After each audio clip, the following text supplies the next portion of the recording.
Vamos a hacer un dibujo, una gráfica. W es la primera componente, K es la segunda. Usted sabe que W corresponde al eje X y K corresponde al eje Y. Por conveniencia, vamos a tomar tanto W como K, vamos a tomar lo positivo. Es decir, que el vector esté en el primer cuadrante. Advierto que da lo mismo en el cuadrante que lo tome. Entonces vamos a tomar W por aquí y trazamos una paralela a Y. Por aquí estará K, una paralela a X, el punto donde se corten, ese es el vector que estamos buscando, ¿cierto? El vector A. La definición de magnitud o de tamaño no es más que la distancia que hay entre el origen del vector y el final del vector, ¿sí? El punto final. Entonces, mucha gente dice, bueno, vamos a medirlo, pero el problema es que con una regla no me sirve. Y hay otra cosa, es cuando no tenemos dibujo. Recuerden la clase pasada que hablamos de R4, ¿cierto? Nomás que tenemos dibujo o gráfica, R2 y R3. Ya de R4 hacia adelante no hay gráfica. Entonces, ¿cómo mido? Esto que está aquí, ¿qué es? Un triángulo. ¿Qué tipo de triángulo es? Rectángulo, ¿cierto? Y es rectángulo aquí. ¿Correcto? Del triángulo rectángulo, ¿qué se conoce?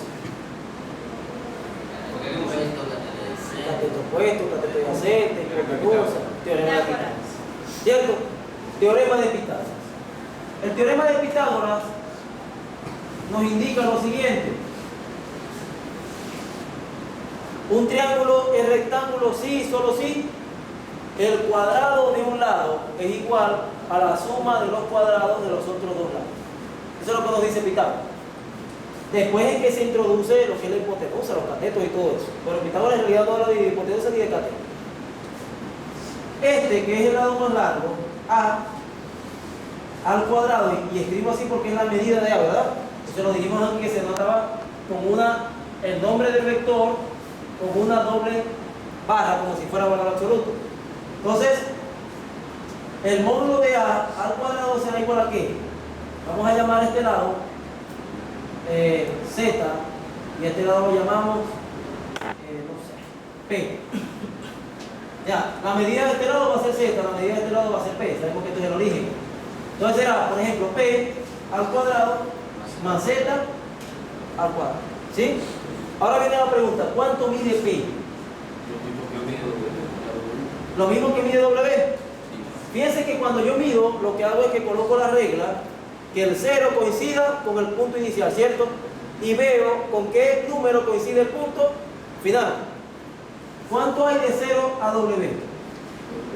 W, pero en general, uno lo que hace es restar la componente final menos la componente inicial. Igual que en una regla, uno resta el número final menos el número inicial para saber la medida. Z será igual a ¿qué? A K menos 0, ¿cierto? Entonces el módulo de A al cuadrado será P, pero ¿quién es P? W menos 0 al cuadrado, más Z, pero ¿quién es Z? K menos 0 al cuadrado. Pero W menos 0 es igual a W, ¿cierto? Y K menos 0 es igual a ¿quién? A K. Pero yo quiero saber el módulo de A. Así que este cuadrado se convierte en una raíz. Entonces sería W cuadrado más K cuadrado. Y eso que está allí sería el módulo, la fórmula del módulo de un vector. ¿Cómo se calcula el módulo de un vector? Es la raíz cuadrada de la suma de los cuadrados de sus componentes. ¿Cuáles eran las componentes? W y K. Entonces, la suma de los cuadrados de sus componentes. Y a eso le sacamos la raíz. Ahora, tomando esas ideas, podemos decir que en general, si el vector B es igual a B1, B2, hasta Bn, entonces, el módulo de B será igual a la raíz cuadrada de B1 al cuadrado más B2 al cuadrado más Bn al cuadrado. ¿Cierto? Escrito de otra forma, de una manera más algebraica,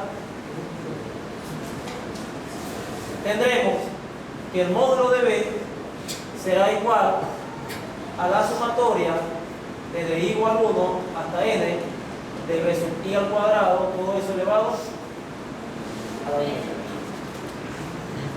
Este medio es que la raíz cuadrada. Y esta sumatoria ya sabemos cómo se comporta, ¿cierto? Va desde el 1 hasta n. Comenzando en 1, b sub i, terminando en n, y todo eso van a estar elevados al cuadrado. Así que esta sumatoria sería lo mismo que escribir b sub 1, que es el primero, elevado a la ¿qué? A la 2, más el segundo que es b sub 2 a la 2, hasta llegar a ¿dónde? A b sub n a la 2, y todo eso elevado.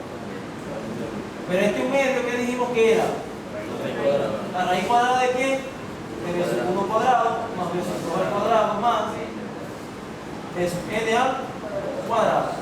Y esto es esto, ¿de acuerdo? Lo único es que así es que lo van a encontrar en la mayoría de los libros de álgebra. ¿Estamos de acuerdo? Pues bien.